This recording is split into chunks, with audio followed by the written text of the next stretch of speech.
ఇదే అంశంపై మనతో మాట్లాడడానికి బీజేపీ సీనియర్ నాయకులు రామరెడ్డి గారు మనతో పాటు ఉన్నారు. రామరెడ్డి గారు నమస్తే అండి. నమస్తే అండి.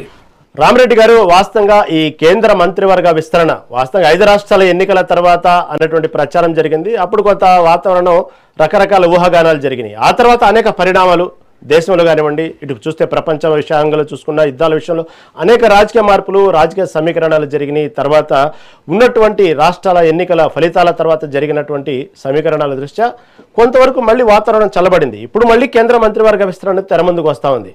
అయితే సరే, ఓవరాల్గా దేశంలో ఎవరెవరికి పదవులు దక్కుతాయి, ఎవరెవరికి ఓడుతాయి అనేటువంటి విషయాన్ని పక్కన పెడితే మనం ప్రస్తుతం తెలంగాణ గురించి మాట్లాడుకుందాం. తెలంగాణలో ఇప్పుడు ఉన్నటువంటి 2 సహాయ మంత్రులు కానీ, కేంద్ర మంత్రులు కానీ ప్రస్తుతం వాళ్ళ పరిస్థితి ఏంది? కొత్తగా ఎవరు క్యాబినెట్లో చేరబోతున్నారు? అసలు ఉన్న వాళ్ళ పరిస్థితి అదే ఉంటారా? చెప్పినట్టు కిషన్ రెడ్డికి ఇంకా బాధ్యతలు పెంచుతారా? మొన్నటికి మొన్న బండి సంజయ్ విషయంలో జరిగినటువంటి ఎక్కడో కొంత మైలేజ్ లోపించింది, తగ్గిందనే వార్తల నేపథ్యంలో బండి సంజయ్ పరిస్థితి, ఓవరాల్గా తెలంగాణలో ఉన్నటువంటి బీజేపీ నాయకుల పట్ల ప్రస్తుతం ఈ క్యాబినెట్ విస్తరణ విషయంలో తెలంగాణ మంత్రులు ఏమైనా ఛాన్స్ ఉందా? మంత్రి పదవుల్లో వచ్చే అవకాశం ఉందా? ఓవరాల్గా ఏమంటారు? మీడియాలో చాలా వార్తలు వస్తున్నాయి, కేంద్ర మంత్రివర్గ పునర్వ్యవస్థీకరణ ఉంటుంది అని. అది పెద్ద భారీ స్థాయిలో ఉండే అవకాశాలు ఉన్నాయని వస్తున్నది. అది ఏంటంటే మాకు పార్టీలో సూచనలు ఉన్నాయి. అది జరిగే వరకు, అది ప్రకటన వచ్చే వరకు మాకు తెలివై మంత్రివర్గ పునర్వ్యవస్థీకరణ జరగడం సర్వసాధారణం.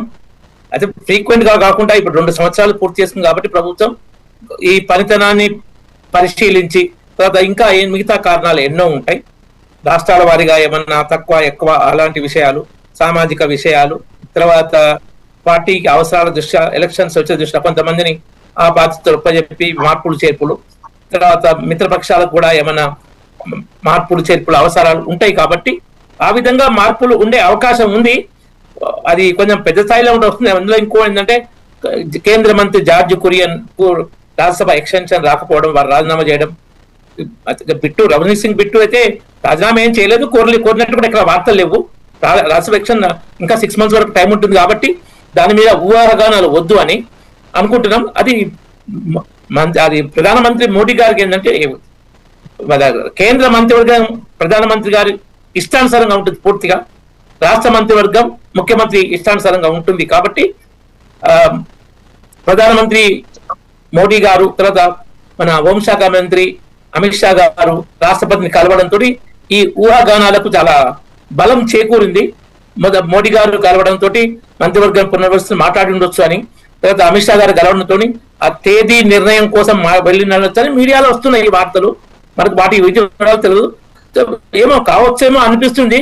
కానీ అది జరిగే వరకు ఇదిమిత్తంగా ఇది జరుగుతుంది అని చెప్పలేము.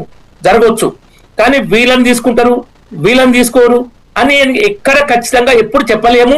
సరే, ఎవరికైనా ప్రెడిక్షన్ చేసే అవకాశం, ఆ స్వేచ్ఛ ఉంటుంది.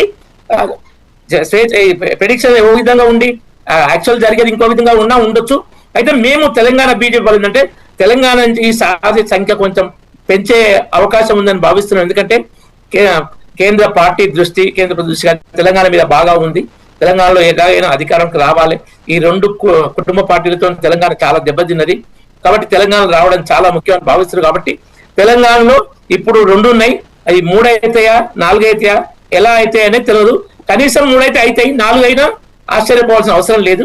కాబట్టి తెలంగాణకు పెరుగుతుంది. ఏపీ నుంచి కూడా ఒకరు పెరగొచ్చు అంటారు. సో ఇట్లా ఉన్నాయి, అవకాశాలు చాలా ఉన్నాయి, జరుగుతాయి. అది ప్రకటన వచ్చే వరకు మనకు స్పష్టంగా ఇది ఉంటుంది ఇలా ఉంటుంది చెప్పలేము. ఇక్కడ ఇంకో ముఖ్యమైన విషయం ఏంటంటే వాజ్పేయి గారు ప్రధానిగా ఉన్నప్పుడు 2003లో ఫస్ట్ 1999 మళ్ళీ వచ్చినాక 3వసారి అయినాక అంటే ఫస్ట్ టైం 13 రోజులే ఉండే, తర్వాత 1 సంవత్సరం తర్వాత వచ్చినాక ఏంటంటే ఆ పార్టీలు నెంబర్ ఎక్కువ ఉండి 22 పార్టీలు 3 పార్టీలు ఉండి మంత్రివర్గ కూర్పు మొదటి నుంచి తర్వాత చివరి వరకు వచ్చినాక 88 మంత్రులు దాదాపు అయ్యారు. ఇది పద్ధతి బాగాలేదని చెప్పి ప్రధాని మన వాజ్పేయి గారు ఏంటంటే దాన్ని 91 రాజ్యాంగ సవరణ ద్వారా 15% మించి ఉండకూడదు. లోవర్ హౌస్ సంఖ్య, కేంద్రంలో అయితే లోక్సభ, రాష్ట్రాల్లో అయితే అసెంబ్లీ, ఆ సంఖ్యకు 15% మించి మంత్రులు ఉండకూడదు అని పెట్టి ప్రయత్నిస్తే ఇప్పుడు డొంకతిరుడుగా తీసుకుంటారు, దొడ్డిదారిని తీసుకుంటారు. ఆ సలహాదారులు తీసుకోకూడదని ఏం లేదు. సలహాదారులు అద్భుతమైన వ్యక్తులు తీసుకుంటాం మనం.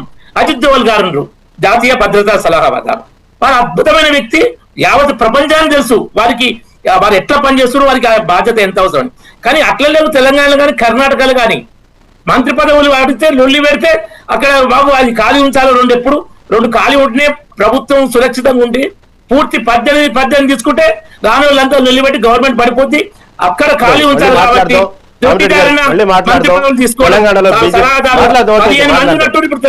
రైట్ రామరెడ్డి గారు, వాస్తవంగా తెలంగాణలో బీజేపీ పరిస్థితి అంటే తీసుకుంటున్నటువంటి అనేక పేర్లు కూడా తెర ముందుకు వస్తున్నాయి.